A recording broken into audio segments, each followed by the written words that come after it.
So some of you guys commented that you wanted a little bit more in-depth go over of my setup that I have here. Well, if you're one of them, this is the video for you. We're going to go all the way from cooling the camera to taking exposures, so maybe you will learn something or you might see something that I could do better. Either way is a win-win. So come along with me and we'll get right into it.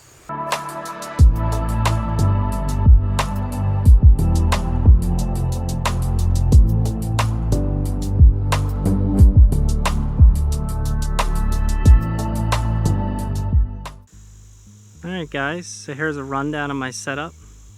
It's an equatorial mount made by Lost Mondi.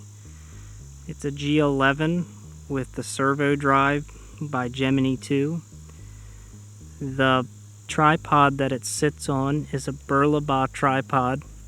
It's made out of hardwood and it does very well at dampening the vibrations from the drive.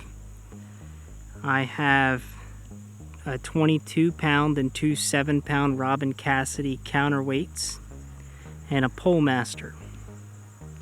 It is all machined and made in America.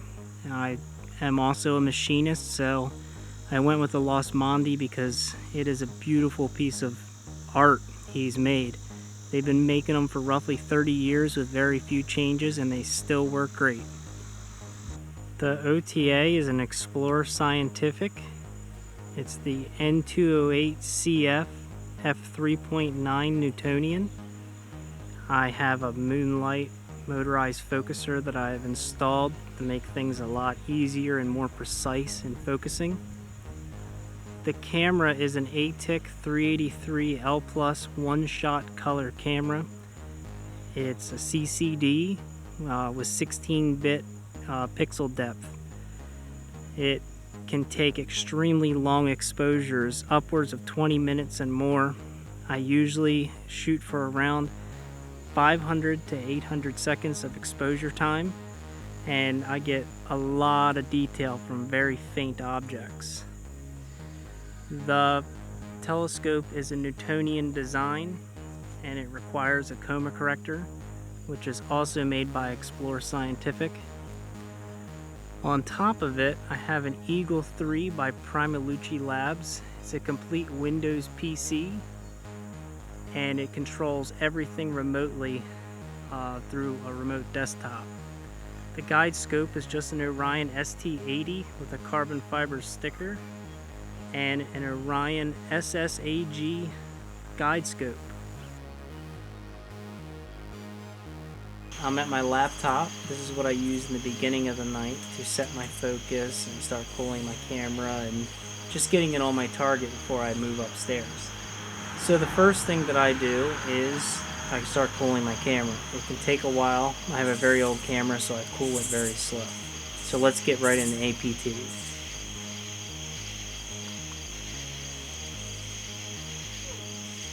Alright, so here in APT, I am going to connect my camera, which it connects pretty quickly. I'm going to go to the cooling aid. Now I have it set to cool at 2 degrees per every 30 seconds, and I have a very long timeout. My go-to cooling is -20.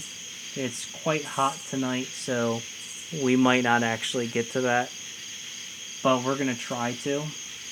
Alright, so there's still a little bit of clouds out tonight, but after I start the camera cooling, I go into my Polemaster software and I wait for Polaris to actually be visible. And it actually is pretty good. The Polemaster will pick up Polaris when it's still right about how bright it is out right now, but with the clouds rolling through, it's going to be pretty difficult. Alright guys, so we're in the Polemaster software now. And what I'm doing is I'm trying to see if Polaris is in my screen yet. It might not be because I kind of moved it around when I went to the last Star Watch for the York County Astronomical Society. So we're going to have to go out to the mount now. We are going to try to get the mount to have the Polemaster point roughly to Polaris since it's not pointing anywhere near it currently. Looking at Polaris. I'm going to plate solve it manually with this little slider. I know it's usually right over around here.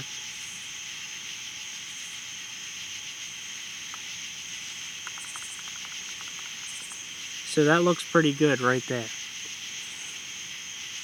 And what I do now is I say success, and I do use my last axis recording at first. We're gonna fine tune it. So here's Polaris.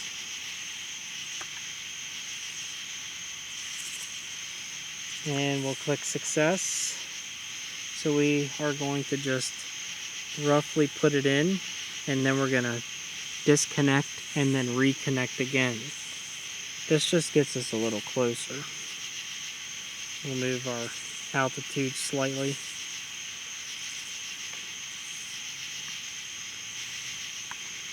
So what I do now is I disconnect and I reconnect. Keep the same settings here. Click finish. And we'll double click Polaris again. Should be pretty close. We'll just give it one more. Success. Now we'll click no. Now we need to choose another star other than Polaris. So what we're going to do here, we're going to go to the Gemini 2 hand control. Alright, so we're down here at the Gemini 2 hand control. And we're going to choose another star other than Polaris. I'll show this up on the screen. And I'm going to choose this one right here to the right. I'm going to double click it. And what this is going to do is we're going to track this star as I move the RA axis on the Gemini 2 system that controls the G11.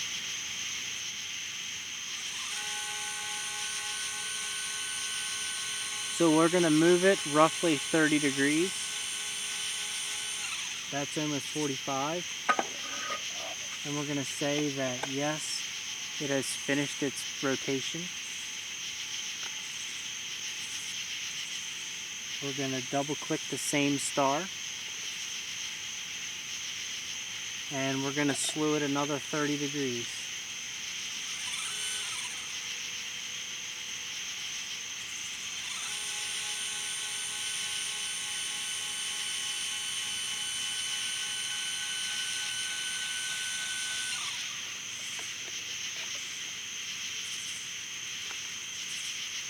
After we've slewed it another 30 degrees, we're now going to double click the same star that we did before.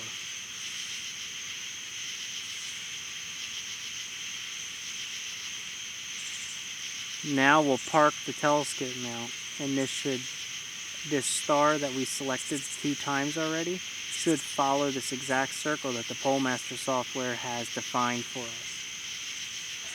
So I take the Gemini 2 control and I tell it to park the mount at home.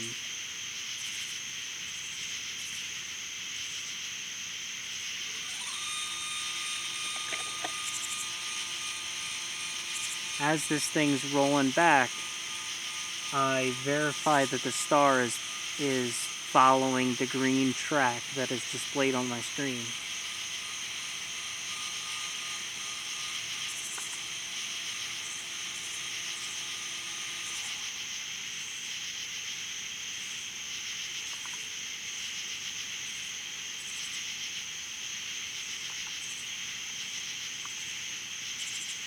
And yes, it has.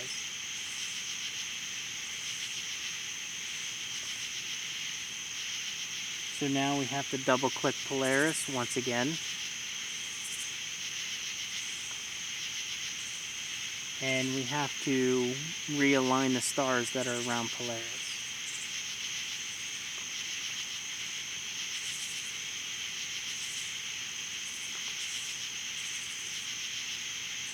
Now we're pretty close because I never changed this thing, but we're going to do some small tweaks. We're going to get polar aligned very accurate right now, and it's not even dark enough yet for us to even attempt the image, and we're already polar aligned.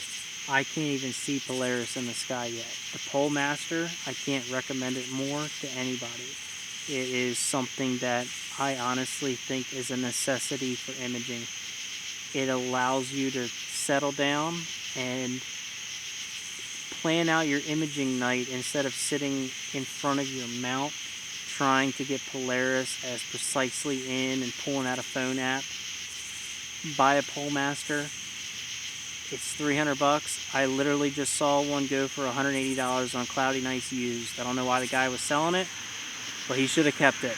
So currently right now I am just aligning Polaris into this little crosshair as close as I can get it. Right now is not the most imperative time to have it unbelievably perfect. We're going to do that here in a second. So now I have it in as close as I can get it into the crosshair. I'm going to click finished. I'm going to double click Polaris again. And I'm going to rotate these sliders around. And that seems good. So I'm going to click success, and now I'm going to click the star monitor button. And now it's going to look at another star and it's going to try to compensate for the scene.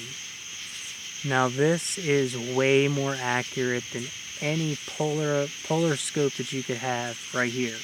This will get you perfect. The deck is perfect at this point when you go in your PhD graph. It's amazing what this thing can do.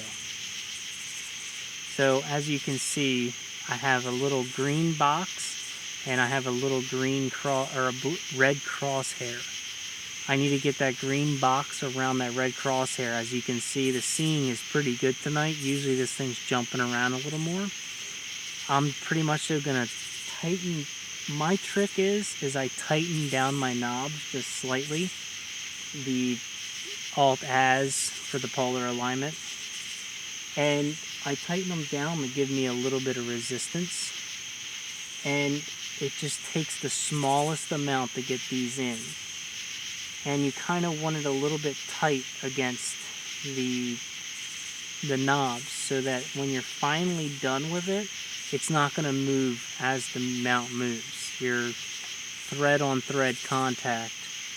So no matter which way the weight shifts, it's going to stay where you set this perfect polar alignment. And it takes just the tiniest amount of turning these knobs to get it. Right now I'm tweaking the altitude. I might have moved that less than a 16th of a turn and it went a little too far. So I'm going to back it off a little bit, but I want to take up the backlash, so I back it up more.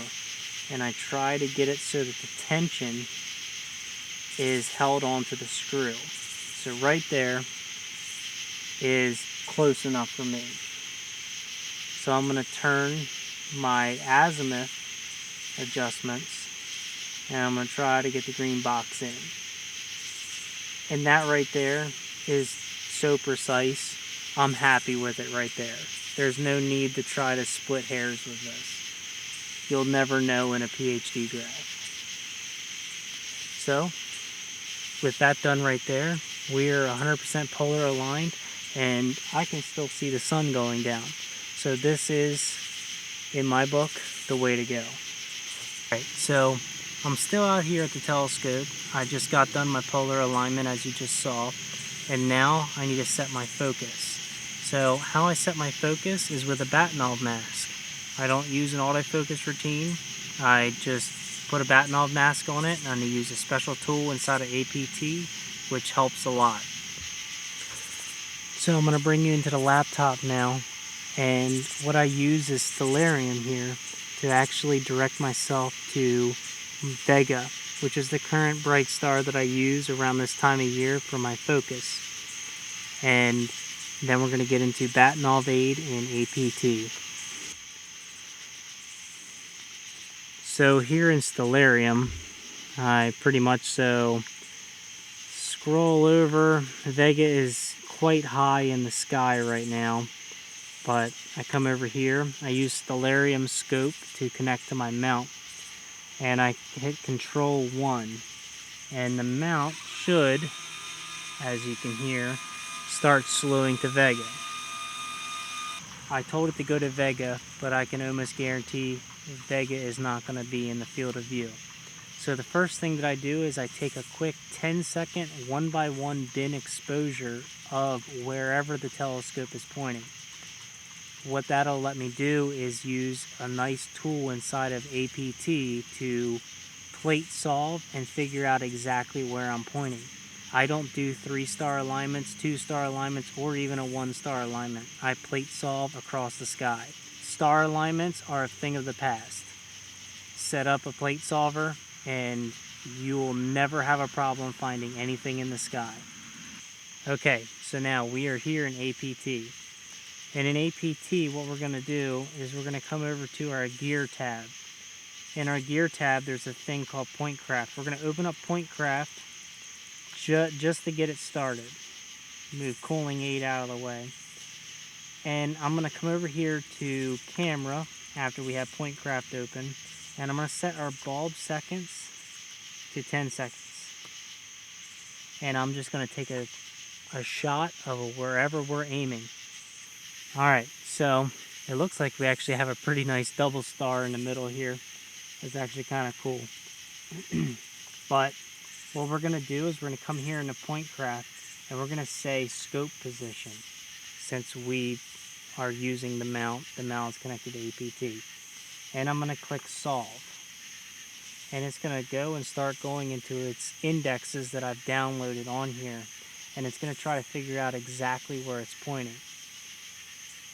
Once it figures that out, we'll know what RA and deck coordinates we're actually pointing at. It took us a total of about 10 seconds. Now, I'm going to click sync. The mount now knows exactly where it's pointing. No need for a 1-star, 2-star, or 3-star alignment. After that, we're going to go back into Stellarium. You can now see how far off of Vega we actually were. That's pretty serious for basically a 1-degree field of view of what this telescope is. So I just come in here and I hit Control 1 again, and it's going to move the telescope onto Vega. In my next 10-second shot, I can almost guarantee you Vega will be roughly in the center of frame. Back into APT again, and we'll take another 10-second exposure of wherever the telescope's aiming. As you can see, Vega is right there, roughly pretty close to center of the frame, which is fine for me. So we're going to close Point Craft. We are going to actually open up Tools, and we're going to preemptively open up our bahtinov aid.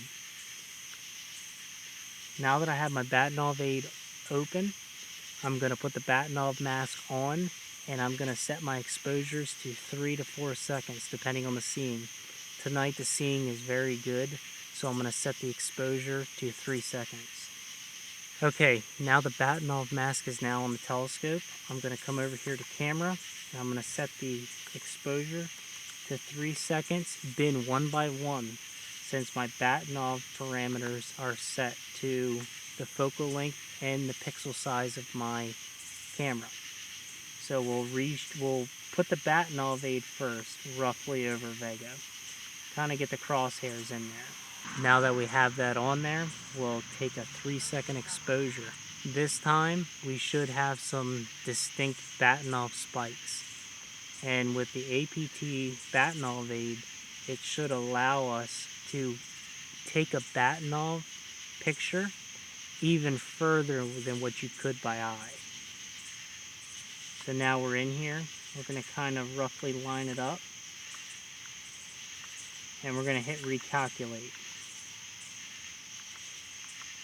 And it can be a little finicky, and you got to kind of move it around. But there we go. It's right there.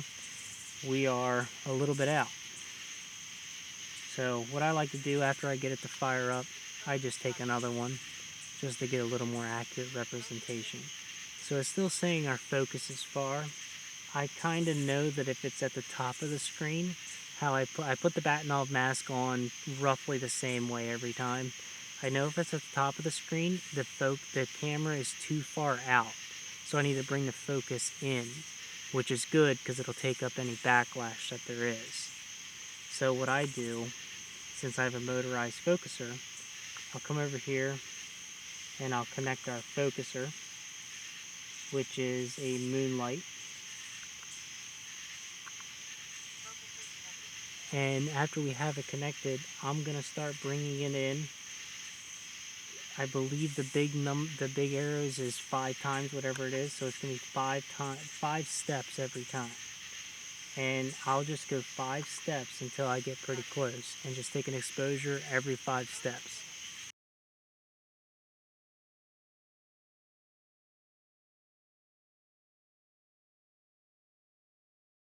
Alright, now as you saw there right at the end, it kind of bounces in between either side of like perfect focus. I never get it into on focus repeatedly. I chalk it up to seeing as an issue, and that is perfectly acceptable. 5 steps on that Moonlight focuser is almost nothing, and that's the difference between it saying in or out. So that is perfect focus. So now we're going to actually slew to our target that we are going to shoot for tonight.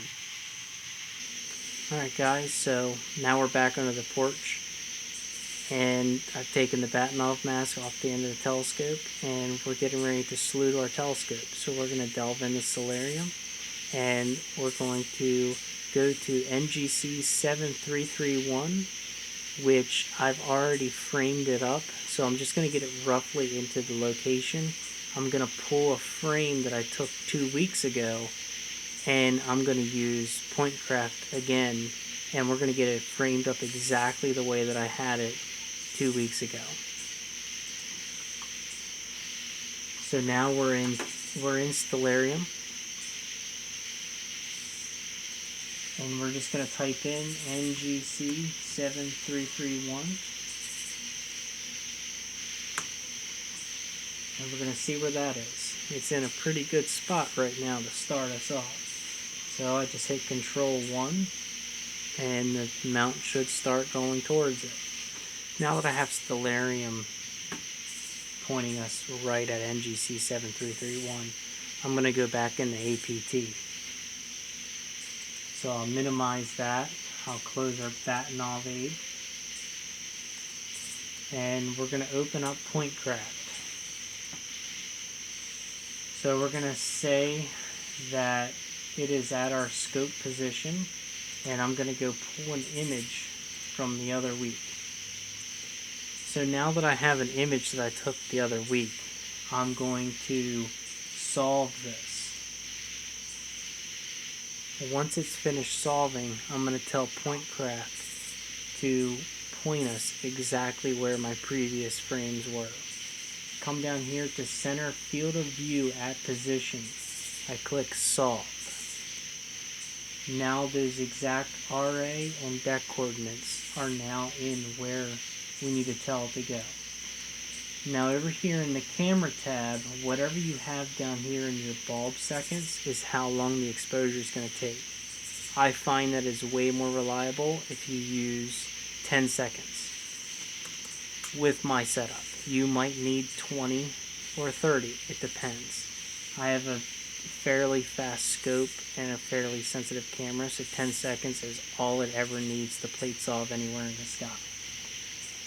So I'm going to put 10 seconds in here, and I'm going to tell it to go to ++, and what this is going to do, it's going to slew the telescope to these exact RA and deck coordinates, take an exposure, plate solve it, and if it's off, it'll move it again, and then repeat, so on and so on, until it is exactly the same framing that I have here. Alright guys, so after this has plate solved to my image I took last week, I'm going to start up PhD 2 and start the guiding. So now that we're in PhD 2, I'm going to connect everything to it.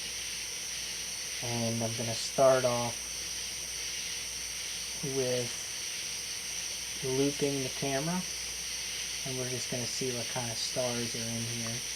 Alright, so we have quite a few stars. I pretty much say just go to auto select the star, and I'll hit shift and guide, and I'll let it calibrate. Pretty much so, since I set up every night, I always recalibrate my PhD. It just eliminates a lot of hassle. Alright, now from here, I pretty much so just let my PhD settle out to where it's pretty accurate. And we're going to take a test exposure of 800 seconds on NGC 7331 and its group of galaxies, and also another group of galaxies that's a neighbor to it. So over here in APT, we're just going to close out everything. We're pretty set to go. I already have a light plan set up for 800 seconds. So what I'm going to do is I'm going to just go with this, and I'm going to just click start. Alright, so here's my first 800 second exposure. The histogram looks good. So now we're going to go inside and use the main computer and follow up with it the rest of the night. We're now upstairs on the desktop computer, and this is what everything's looking like up here. And over here on this screen we have the little Amazon camera keeping an eye on everything and recording anything happens to it. The guiding isn't doing the greatest right now. It's okay. We're under 1, but I'm gonna let it go. We're still pretty low on the horizon, so it could be seeing, but I'm just gonna let it keep going, and we're gonna see what comes out of this tonight.